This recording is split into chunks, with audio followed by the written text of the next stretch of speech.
प्रिय मित्रों, स्वागत है आपका आपके अपने चैनल स्टडी विद प्रदीप में। दोस्तों, हम लोग एग्जाम पॉइंट की श्रृंखला को लगातार आगे बढ़ा रहे हैं। एग्जाम पॉइंट में आज जिस टॉपिक पे हम लोग चर्चा करने वाले हैं उस टॉपिक का नाम है जिम्नोस्पर्म। जिम्नोस्पर्म के तुरंत बाद हम लोग टॉपिक डिस्कस करेंगे आपके एंजियोस्पर्म। एंजियोस्पर्म बहुत बड़ा है, तो आप जानते हैं एंजियोस्पर्म में कई पार्ट होंगे। मुझे लगता है कि एंजियोस्पर्म के आपके 4 से 5 पार्ट होने वाले हैं, यानी 200 क्वेश्चन लगभग आपके एंजियोस्पर्म से होंगे। आज की इस श्रृंखला में जो हमारे प्रश्न रखे गए हैं उन प्रश्नों की संख्या नियर अबाउट 60 है, और ये 60 प्रश्न जो पॉइंट्स हैं, ये 60 पॉइंट आपके दो प्रश्न जो यहाँ से आएंगे, मैं भरोसा करता हूँ ये दोनों प्रश्नों को ये आपको दिला सकते हैं। इतनी काबिलियत इस पीडीएफ में है। यानी आज का जो आप 30 मिनट हमारे साथ वेस्ट करने वाले हैं आपके नज़र से या जो आप अपना बेस्ट बनाने वाले हैं, इस 30 मिनट में आपके 2 क्वेश्चन जो आपके एग्जाम में, चाहे वो टीजीटी हो, चाहे पीजीटी हो, चाहे एलटी हो, चाहे जीएसई हो, वहाँ पे 2 प्रश्न पूछे जाते हैं और वह 2 प्रश्न यहाँ से आपको अवश्य मिल जाएंगे। आप सभी को बता दें कि 24 तारीख को फैसला आना है सुपर टेट का, और जैसे ही फैसला आ जाएगा 24 को बीएड वर्सेस बीटीसी का, और बीएड को प्राइमरी में शामिल किया जाएगा, ऐसी हम लगातार उम्मीद बनाए हैं और लगातार आपके साथ चर्चा कर रहे हैं। हमारे अकॉर्डिंग 99.99% ये उम्मीद है कि बीएड वाले प्राइमरी में शामिल होंगे, और अगर ऐसा होता है तो 26 या 27 से आपकी सुपर टेट की क्लास स्टार्ट हो जाएगी, जिसमें जो टॉपिक हमको पढ़ाना वो हम स्टार्ट कर देंगे, और धीरे धीरे आपकी संख्या आपके अपीयरेंस के बेसिस पे हम नए टीचर को ऐड करते जाएंगे। जिस सब्जेक्ट को नए टीचर पढ़ाना, जैसे संस्कृत है, मनोविज्ञान है, और भी जो टीचर हैं उन टीचर को हम ऐड करते जाएंगे। बाकी जो सब्जेक्ट मुझे खुद पढ़ाना है उन सब्जेक्ट को मैं स्टार्ट कर दूंगा। ठीक है, तो जल्दी से हमारे व्हाट्सएप नंबर से भी जुड़ जाइए, अपने चैनल को सब्सक्राइब कर लीजिए, और पहले प्रश्न पे आ जाइए, पहले पॉइंट पे आ जाइए जो आपकी परीक्षा की दृष्टि से महत्वपूर्ण है, और इसे देखते हैं।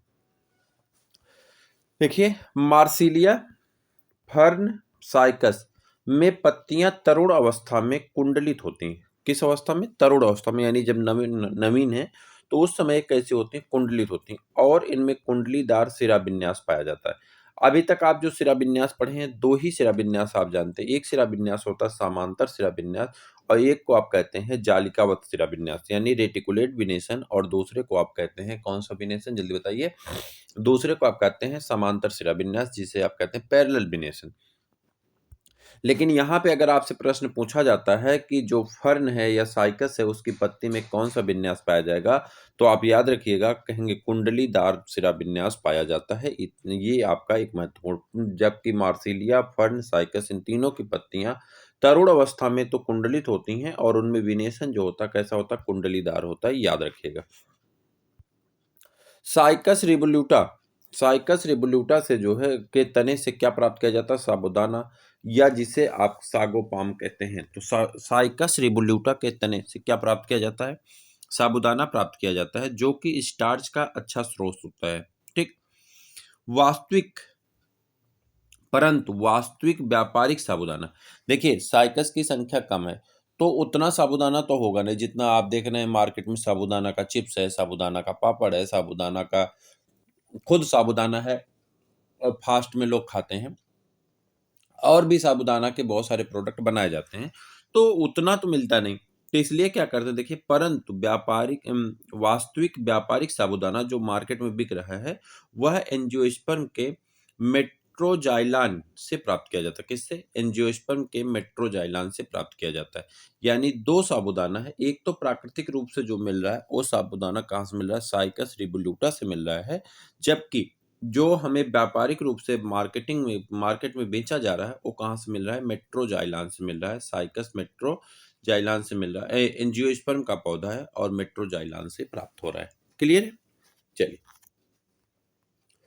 अगला प्रश्न आपका है। एक चीज बता दें, जैसे चैनल को जब आप सब्सक्राइब करेंगे तो सीटेट का इस समय आपका साइंस का बैच प्रैक्टिस पेपर रन हो रहा है, सुपर टेट आपका स्टार्ट होने वाला है। आपको एक बात बता दें, यहाँ पे आपकी टाइम बांटी गई। जैसे एग्जाम पॉइंट हम लोग 2 दिन करते हैं, ठीक है, उसके बाद हम एक दिन आपका मॉडल पेपर करते हैं, 3 दिन हम लोग previous year question paper practice paper करते हैं। तो ये तो हो गया आपका बायोलॉजी का क्लास। अगर वहीं पर हम सीटेट की बात करें तो डेली सीटेट की एक क्लास आपकी चलती है, जिसमें हम लोग साइंस की 3 दिन क्लास करते हैं, 2 दिन हिंदी की क्लास करते हैं, और 2 दिन आपकी ईवीएस की क्लास करते हैं जो प्राइमरी सेशन के लिए जरूरी है। ठीक। अब ये हो गया। उसके बाद अगर हम इधर आ जाते हैं, क्या कहते हैं, इस तरफ इन दोनों के बाद एनसीईआरटी की क्लास आपकी स्टार्ट होने वाली बहुत जल्दी, उसकी टाइम हम आपको बता देंगे। यानी ये जो प्रॉपर क्लास है जो पीडीएफ के माध्यम से चलती है, ये सभी प्रॉपर क्लास डेली चल रही हैं और डेली अपने अलग अलग पैटर्न के हिसाब से कुछ न कुछ सेगमेंट आपको मिलता रहता है। वहीं पे जो एनसीईआरटी की क्लास है, वह एनसीईआरटी क्लास हम बहुत जल्दी स्टार्ट करने वाले हैं। एनसीईआरटी की क्लास इसलिए स्टार्ट करने वाले हैं क्योंकि आपके पेपर में अब समय दिखाई पड़ रहा है। अगर टीजीटी की बात करें तो टीजीटी का पेपर हो सकता है कि जनवरी फरवरी में हो जाए। अगर जनवरी फरवरी में नहीं होगा तो फिर मार्च अप्रैल में जो है बोर्ड के एग्जाम्स होंगे, तो उस बीच में आपका पेपर नहीं हो पाएगा, फिर आपका पेपर अप्रैल के बाद ही होगा। तो देखिए टाइमिंग क्या होती है, अभी तो उसकी कोई अपडेट है नहीं। जैसे ही अपडेट मिलेगी हम आपको बताएंगे। चैनल को सब्सक्राइब किए रहेंगे तो ये सब चीज़ें आप जानते रहेंगे हमारे साथ, ठीक है। फिर भी टॉपिक पे आते हैं बिना वक्त गंवाए और बकवास नहीं, ठीक। पाइनस से चिलगोजा व चीड़ की लकड़ी पाइनस से प्राप्त की जाती है। यानी पाइनस से चिलगोजा व चीड़ की लकड़ी प्राप्त की जाती है। फिर पाइनस आ गया, कोई बात नहीं। पाइनस से चिलगोजा और चीड़ की लकड़ी प्राप्त की जाती है। आवृत बीजी समूह में सम्मिलित पौधों के बीज नग्न होते हैं, अर्थात वे पुष्पीय पौधों के बीजों के समान अंडाशय में बंद नहीं होते। आवृतबीजी में सम्मिलित पौधों के बीज अंडाशय भित्ति से ढके होते हैं, ठीक। इफेड्रा इफेड्रा अनावृतबीजी समूह का पौधा है। औषधि रूप से यह सबसे महत्वपूर्ण जिम्नोस्पर्म है। इफेड्रा जो है एक ऐसा पौधा है, ये अनावृतबीजी समूह का पौधा है। औषधि रूप से यह सबसे महत्वपूर्ण जिम्नोस्पर्म है। इससे इफेड्रिन नामक औषधि प्राप्त की जाती है, जिसका उपयोग खांसी तथा जुकाम नामक बीमारी को ठीक करने में दवा के रूप में किया जाता है, ठीक।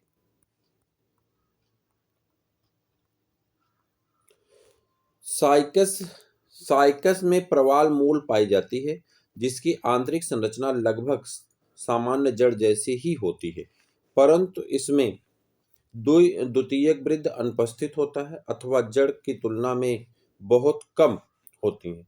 प्रवाल मूल का एक प्रमुख लक्षण कार्टेक्स के मध्य भाग में एक सुस्पष्ट शैवाली क्षेत्र की उपस्थिति है। अनावृतबीजी पौधे में पत्ती बीजाणुद्भिद पीढ़ी की संरचना है, जिसमें द्विगुणित गुणसूत्र होते हैं। भ्रूणपोष युग्मकोद्भिद अवस्था है, जिसमें अगुणित भ्रूणपोष गुणसूत्र होते हैं। यदि द्विगुणित अवस्था में 16 गुणसूत्र हैं तो अगुणित अवस्था में 8 गुणसूत्र होंगे। यदि द्विगुणित अवस्था में 16 गुणसूत्र हैं तो अगुणित अवस्था में 8 गुणसूत्र होंगे। प्रोफेसर डी डी पंत ने अनावृतबीजी पौधों को 3 विभागों में बांटा है। उन्होंने इसमें कुल 9 वर्ग बनाए हैं। प्रोफेसर डी डी पंत ने अनावृतबीजियों को यानी जिम्नोस्पर्म को कितने भागों में बांटा? 3 विभागों में बांटा है, जिसके लिए उन्होंने 9 वर्ग बनाए हैं।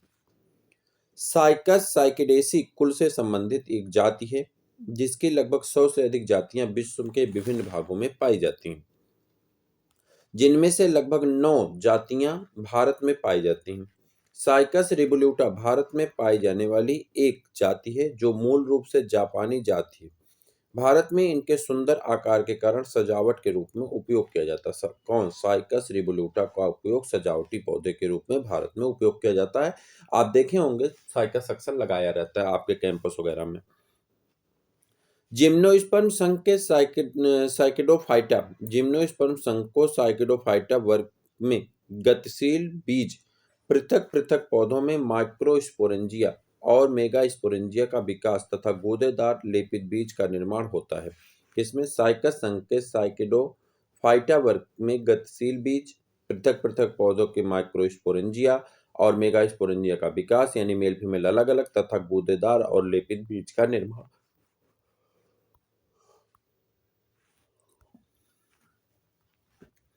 साइकस जिंकगो बाइलोबा तथा सिकोया नामक पौधों को जीवित जीवाश्म कहा जाता है। साइकस को जिंकगो बाइलोबा तथा सिकोया को जीवित जीवाश्म कहा जाता है, क्योंकि ये पौधे कम संख्या में पाए जाते हैं और इनके जीवाश्म भी मिलते हैं। साइकस में नर तथा मादा पौधे मादा पौधे अलग अलग होते हैं। नर पौधों में बहुत से सूक्ष्म बीजाणुपर्ण तथा एक साथ मिलकर नर संघ का निर्माण करते हैं। सूक्ष्म बीजाणुपर्णों के निचली अर्थात अपाक्ष एबेस्कलस तल पर बहुत सी जीवाणुधानियां विकसित होती हैं, इन्हें सूक्ष्म बीजाणुओं का निर्माण होता है। साइकस का बीजाणु ऋजु तथा स्तरीय आवृंत या छोटे वृंत वाला होता है। साइकस का बीजाणु पादप जगत का सबसे बड़ा बीजाणु, व्यास 6 से 7 सेंटीमीटर। साइकस के न्यूसेल्स की एक कोशिका गुरु बीजाणु मात्र कोशिका में विभेदित हो जाती है, जिसमें अर्धसूत्री विभाजन के परिणाम स्वरूप फलस्वरूप अगुणित, कई जगह मिस्टेक हो गया इस पेपर में, अगुणित मेगास्पोर बनाते हैं। बीजांड द्वार की ओर से 3 मेगास्पोर नष्ट हो जाते हैं, जबकि नीचे का सक्रिय मेगास्पोर नष्ट हो जाते हैं, जिससे मादा गैमेटोफाइट या एंडोस्पर्म का विकास होता है और अगुणित होता है। ठीक, ध्यातव्य है कि जिम्नोस्पर्म का भ्रूणपोष अगुणित तथा जिम्नोस्पर्म का भ्रूणपोष त्रिगुणित होता है। ज्ञात करना है कि जिम्नोस्पर्म का जो भ्रूणपोष होता है वो अगुणित होता है और एंजियोस्पर्म का कैसा होता है, त्रिगुणित होता है। साइकस के पौधे की पत्तियां, साइकस के पौधे की पत्ती में रेकिस भाग में संवहन बंडल इस प्रकार व्यवस्थित होते हैं कि एक इन्वर्टेड ओमेगा आकार के दिखाई देते हैं।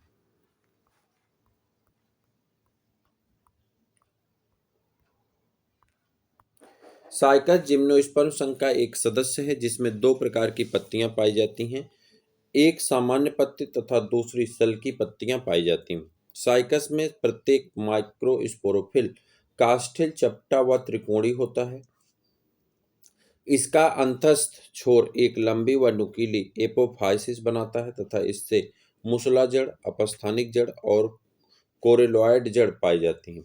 कोरेलॉइड जड़ें नकारात्मक गुरुत्वानुवर्ती होती हैं। बैक्टीरिया तथा इनकी जड़ों से कुछ कवक के साथ माइकोराइजल संबंध होता है। साइकस का पौधा एक लिंगाश्रयी है, अर्थात नरशंकु व मादा शंकु अलग अलग पौधों पर विकसित होते हैं।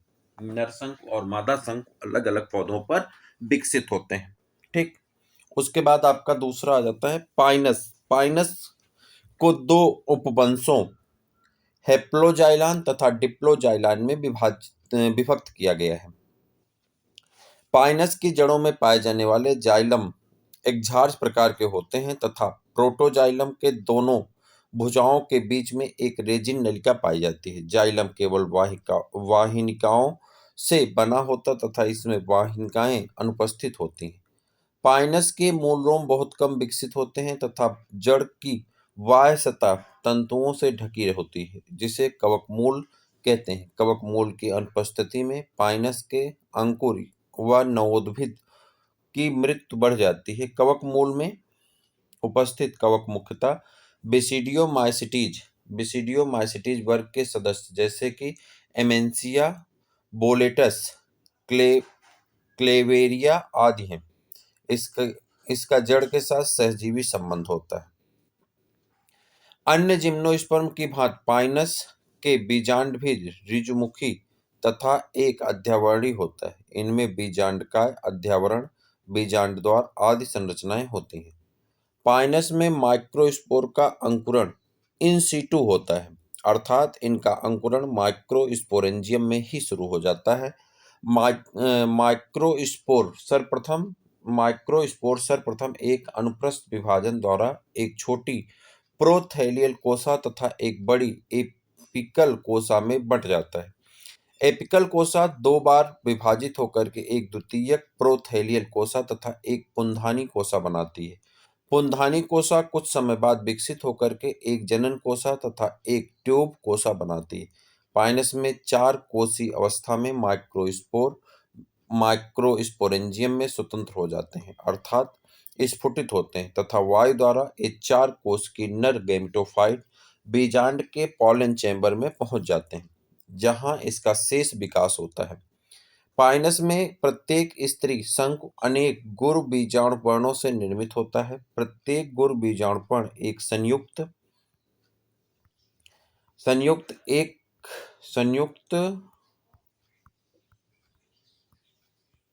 संरचना है जो दो सल्कों से निर्मित होती। पहला जो होता है, पहली सल्क होती है सहपत्र सल्क अथवा बीजांडी सल्क तथा बीजांडधर सल्क।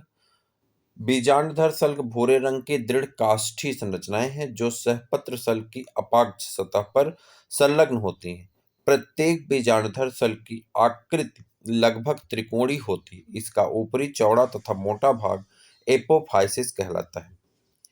एक सल्क दो मादा स्टाबिलस या शंकु में अंडाणु एवं बीज के धारण करता है। इसे बीजांडधर सल्क कहा जाता है। यह सर्पिलाकार काष्ठीय सल्क जो शंकु का निर्माण करती है के कक्ष में पाया जाता है। यह एक उच्च स्तर का विशेषीकृत महाबीजाणुपर्ण है जो जायांग का समजात है। पाइनस के तने में एक ही एधा वलय सक्रिय बना रहता है जिसे एक दारुक स्थित कहते हैं। इससे बना द्वितीयक जाइलम दृढ़ होता है जिसे सघन दारुक काष्ठ कहते हैं। पाइनस एक अनावृतबीजी पौधा है। यह कोनीफेरल्स गण के अंतर्गत आता है। इसकी काष्ठ सघन दारुक एकादि दारुक होती है जबकि साइकस में काष्ठ एकादि दारुक बहुदारुक तथा विरल दारुक होती। पाइनस की काष्ठ का डिस्टिलेशन में टर्पेंटाइन प्राप्त होता है। तारपीन का उपयोग पेंट, पॉलिश इत्यादि में विलायक के रूप में होता है जिससे कपूर, टर्पिनिऑल एवं अन्य बहुमूल्य औषधियां भी बनती हैं। पाइनस से पत्ती सुई के आकार के होने के कारण निडिल कहलाती है। इसकी आंतरिक संरचना में मरुद्भिद लक्षण होते हैं जैसे मोटी इकहरी एपिडर्मिस जो कि क्यूटिकल की मोटी परत से ढकी होती। इसमें इनमें स्टोमेटा गहरे धंसे होते हैं। ये लक्षण वाष्पोत्सर्जन द्वारा जल हानि को रोकते हैं जो कि मरुद्भिद लक्षण है। चीड़ जिम्नोस्पर्म संघ का एक सदस्य है। यह सूक्ष्म जीवों एवं कीटों के आक्रमण से बचाने हेतु रेजिन का स्राव करता है। रेजिन गोंद जैसा हाइड्रोकार्बन रसायन है जो वृक्षों की छाल और लकड़ी से प्राप्त होता है। अन्य पेड़ों की तुलना में चीड़ के पेड़ों से अधिक मात्रा में रेजिन निकलता है। रेजिन का प्रयोग गोंद, वर्निश, सुगंध और अगरबत्तियां बनाने हेतु सदियों से होता आया है। चीड़ के रेजिन से प्राप्त तारपीन का तेल एक महत्वपूर्ण पदार्थ है जो बहुउपयोगी है। पाइनस के परागकणों में दो वायु थैलियां या पक्ष पाए जाते हैं तथा इन्हें सपक्ष अर्थात पंखी परागकण कहते हैं। पाइनस के परागकण का बाह्य चोल दो पार्श्व पक्षों से विस्तृत होता है। ये संरचनाएं इन्हें वायु परागण के योग्य बनाती हैं।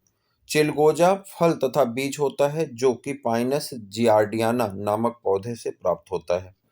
लघु बीजाणु के विकास के समय पाइनस में दो प्रोथेलियल कोशिकाएं बनती हैं जो पहले एक दूसरे तथा दूसरे एपिकल कोशिका से विभाजन के बाद बनती हैं।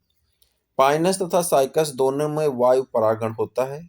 साइकस में यह 3 कोश की अवस्था में तथा पाइनस में यह 4 कोश की अवस्था में होता है। निषेचन के पश्चात बीजांड ही बीज के परिवर्तित हो जाता है। पाइनस के बीज पर पंखदार संरचनाएं बीजांड के ही ऊपरी बीजांडधर सल्क से विकसित होती हैं। अनावृतबीजी पौधे बहुवर्षीय होते हैं जिसमें अधिकांश वृक्ष होते हैं तथा कुछ झाड़ियां होती हैं।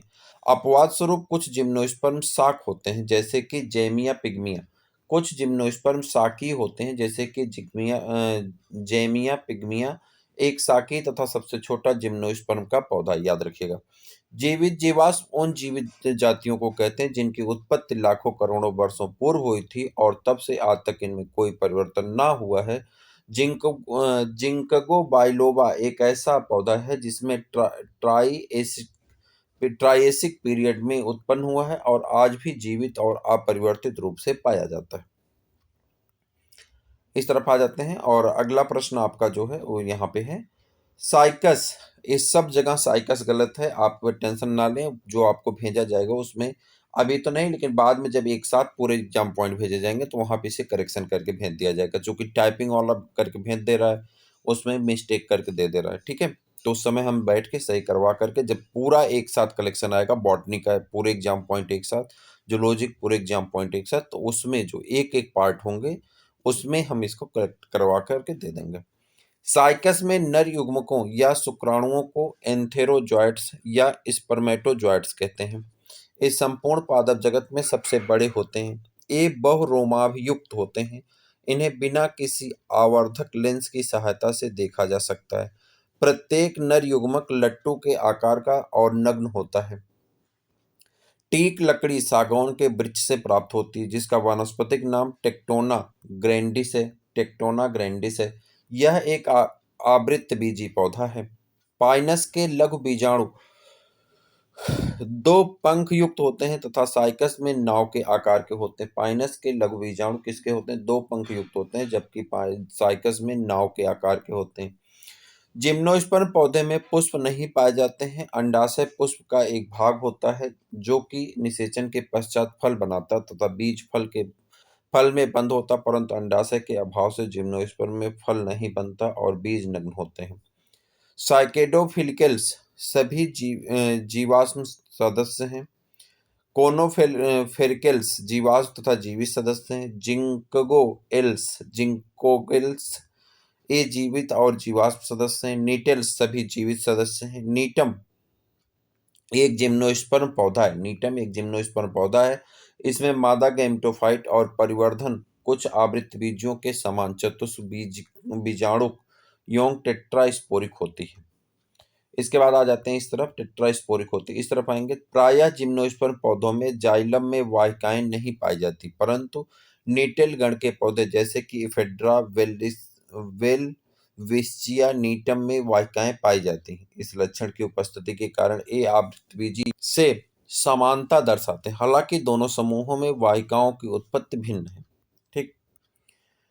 अनावृत बीजियों में भ्रूणपोष निषेचन के पहले बनता है। यह एक अगुणी संरचना होती है। इन पौधों में भ्रूणपोष मादा युग्मकोद्भिद को प्रदर्शित करता है। इसके विपरीत आवृतबीजी पौधा में भ्रूणपोष निषेचन के पश्चात बनता है, जो कि एक त्रिगुणित संरचना है। भ्रूणपोष का निर्माण जिम्नोस्पर्म तथा एंजियोस्पर्म पौधे में होता है। जिम्नोस्पर्म में यह निषेचन से पहले बनता तथा मादा युग्मकोद्भिद होता है। एंजियोस्पर्म में यह निषेचन के बाद बनता तथा त्रिगुणित होता है।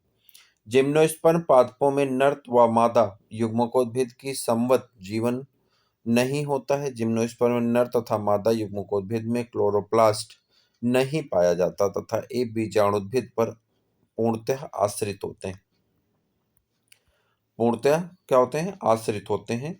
और इसी के साथ आपका यह एग्जाम पॉइंट 55 पॉइंट हैं आपके, और ये 55 पॉइंट आपके जिम्नोस्पर्म के कंप्लीट हो गए। मुझे लगता है कि जिम्नोस्पर्म के अगर इन सभी पॉइंटों को आप 2-3 बार ध्यान से पढ़ लेंगे, थोड़ा सा इंपॉर्टेंट को टिक करके नोट कर लेंगे सॉरी माफ करिए, तो इन्हें जब आप नोट कर लेंगे तो नोट करने के साथ ही आपको ये सभी पॉइंट याद रहेंगे, और 2 से 3 प्रश्न जो जिम्नोस्पर्म से पूछे जाएंगे, मुझे पूरा भरोसा है कि इन्हीं एग्जाम पॉइंट में से आपको मिल जाएगी। तो आप जल्दी से चैनल को सब्सक्राइब कर लीजिए, अपने मित्रों को शेयर कर दीजिए और देखते रहिए। फिर अगली पॉइंट आपको जल्द ही मिल जाएगी। कल आपको मिल जाएगी 10 नंबर की एग्जाम पॉइंट। तो आप देखते रहें, अपने मित्रों को शेयर करते रहिए।